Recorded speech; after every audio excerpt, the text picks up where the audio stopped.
오늘 우리에게 주신 하나님의 말씀은 로마서 9장 1절로부터 13절까지 말씀입니다. 내가 그리스도 안에서 참 말을 하고 거짓말을 아니하노라. 나에게 큰 근심이 있는 것과 마음에 그치지 않는 고통이 있는 것을 내 양심이 성령 안에서 나와 더불어 증언하노니, 나의 형제 곧 고육의 친척을 위하여 내 자신이 저주를 받아 그리스도에게서 끊어질지라도 원하는 바로라. 그들은 이스라엘 사람이라. 그들에게는 양자됨과 영광과 언약들과 율법을 세우신 것과 예배와 약속들이 있고, 조상들도 그들의 것이요 육신으로 하면 그리스도가 그들에게서 나셨으니 그는 만물 위에 계셔서 세세의 찬양을 받으실 하나님이시니라. 아멘. 그러나 하나님의 말씀이 패하여진 것 같지 않도다. 이스라엘에게서 난 그들이 다 이스라엘이 아니요 또한 아브라함의 씨가 다 그의 자녀가 아니라 오직 이삭으로부터 난 자라야 내 씨라 불리리라 하셨으니, 곧 육신의 자녀가 하나님의 자녀가 아니요 오직 약속의 자녀가 씨로 여기심을 받느니라. 약속의 말씀은 이것이니, 명년 이때에 내가 이르리니 사라에게 아들이 있으리라 하심이라. 그뿐 아니라 또한 리브가가 우리 조상 이삭 한 사람으로 말미암아 임신하였는데, 그 자식들이 아직 나지도 아니하고 무슨 선이나 악을 행하지 아니한 때에 택하심을 따라 되는 하나님의 뜻이 행위로 말미암지 않고 오직 부르시는 이로 말미암아 서게 하려 하사, 리브가에게 이르시되 큰 자가 어린 자를 섬기리라 하셨나니, 기록된 바 내가 야곱은 사랑하고 에서는 미워하였다 하심과 같으니라. 아멘. 어제의 말씀이었던 로마서 8장에서 바울은 성도의 영광스러운 확신을 말하였습니다. 누가 우리를 그리스도의 사랑에서 끊으리오라는 승리의 확신이었죠. 그런데 9장으로 넘어오자마자 분위기가 급격히 바뀌었습니다. 바울의 마음에는 깊은 슬픔과 고통이 자리하고 있는데요. 그 이유는 자기 민족, 동족인 이스라엘이 그리스도를 배척하고 구원에서 멀어져 있다는 사실 때문이었습니다. 바울은 이런 이스라엘의 문제를 통해 중요한 신학적 질문을 다룹니다. 하나님의 약속이 이스라엘에게 이루어지지 않은 것인가? 하나님께서 선택하신 백성이 실패할 수도 있는가? 이 질문은 단순히 유대인에게만 해당하는 것이 아닙니다. 오늘 이 말씀을 통해서 누가 참으로 하나님의 백성인가라는 중요한 질문에 대답을 얻는 이 시간이 되시기를 주님의 이름으로 축복합니다. 바울은 먼저 자신이 얼마나 자기 민족, 동족 이스라엘을 사랑하는지를 전합니다. 바울은 성경이 예언하고 증거한 메시아, 예수님께서 오셨는데 정작 이스라엘은 메시아를 거부하고 있음에 마음에 깊은 고통을 느낀다라고 합니다. 그 고통이 얼마나 컸던지 바울은 이스라엘 동족들을 구원할 수만 있다면 자신은 저주를 받아 멸망하는 것까지 감수할 수 있을 정도라고 합니다. 그만큼 뒤이어 나오게 될 말들은 동족 이스라엘을 바울이 미워하기 때문이 아니라 너무도 사랑하기 때문에 전하는 애틋한 외침임을 드러내는 것이죠. 바울은 분명 이스라엘에게는 이미 놀라운 특권이 은혜로 주어져 있다라고 합니다. 하나님의 양자됨, 하나님의 영광, 언약들과 율법과 예배와 약속들과 조상들, 그리고 그 무엇보다 메시아 예수 그리스도가 이스라엘 민족에게서 나셨다라는 특권들입니다. 이스라엘은 분명 이렇게 외적으로는 하나님께 선택받은 백성이었고 영광스러운 역사를 가진 민족이었습니다. 그러나 그 특권 자체가 그들의 구원을 보장해주지는 못하였습니다. 애국과 광야에서 이스라엘 백성들이 하나님의 놀라운 기적을 몸소 경험했음에도 하나님을 믿지 않으므로 약속의 땅에 들어가지 못했던 것과 같습니다. 이는 마치 오늘날 교회 안에 거하고 있다고 해서 그 사실이 곧 구원과 동일하지는 않은 것과 같습니다.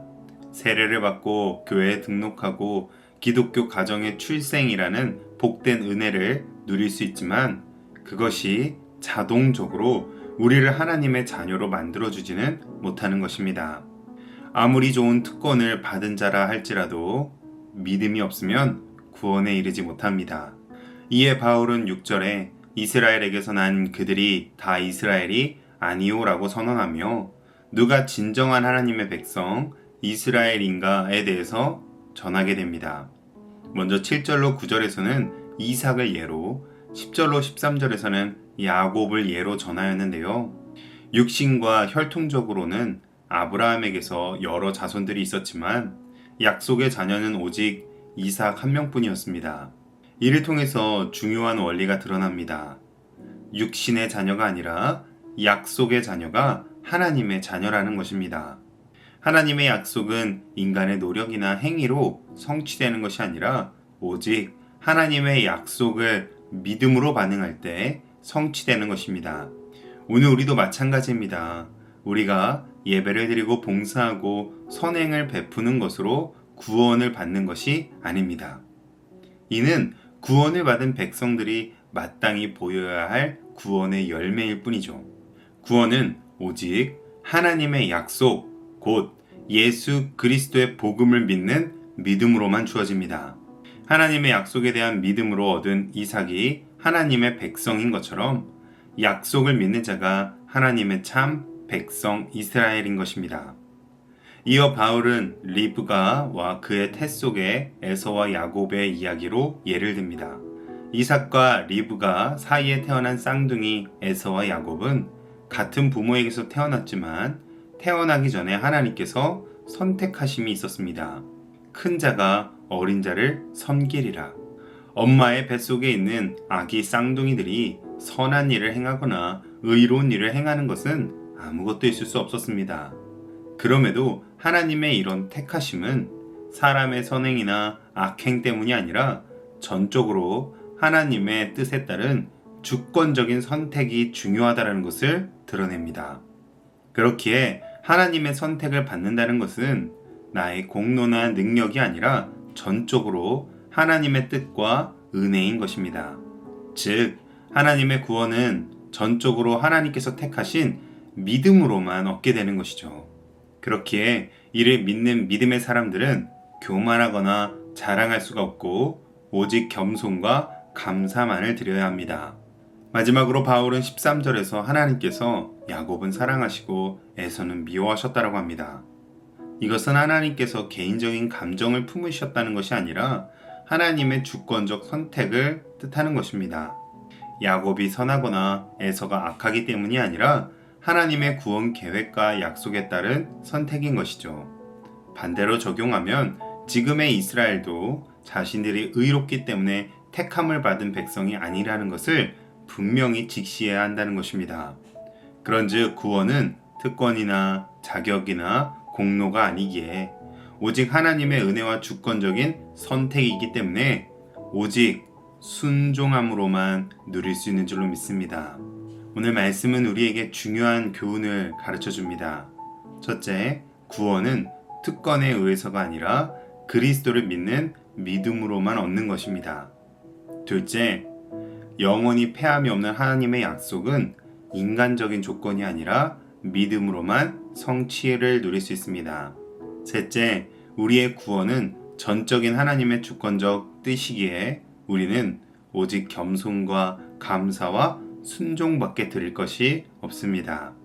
그러므로 오늘 우리 모두는 특권이 아닌 은혜로, 조건이 아닌 믿음으로, 자랑과 교만이 아닌 겸손과 순종으로 참된 하나님의 백성들이 다 되시기를 주님의 이름으로 축복합니다. 기도하겠습니다. 주님, 우리에게 주신 특권보다 더 크신 은혜를 바라보게 하시고 조건이 아닌 믿음으로 주 앞에 서게 하소서. 자랑이 아닌 감사로, 교만이 아닌 겸손으로 주님의 택하심 앞에 무릎 꿇게 하옵소서. 오늘도 우리를 하나님의 백성으로 불러주신 그 크신 사랑과 은혜에 감사하며 찬양하며 영광 돌리는 하루가 되게 하여 주시옵소서. 예수님의 이름으로 기도합니다. 아멘.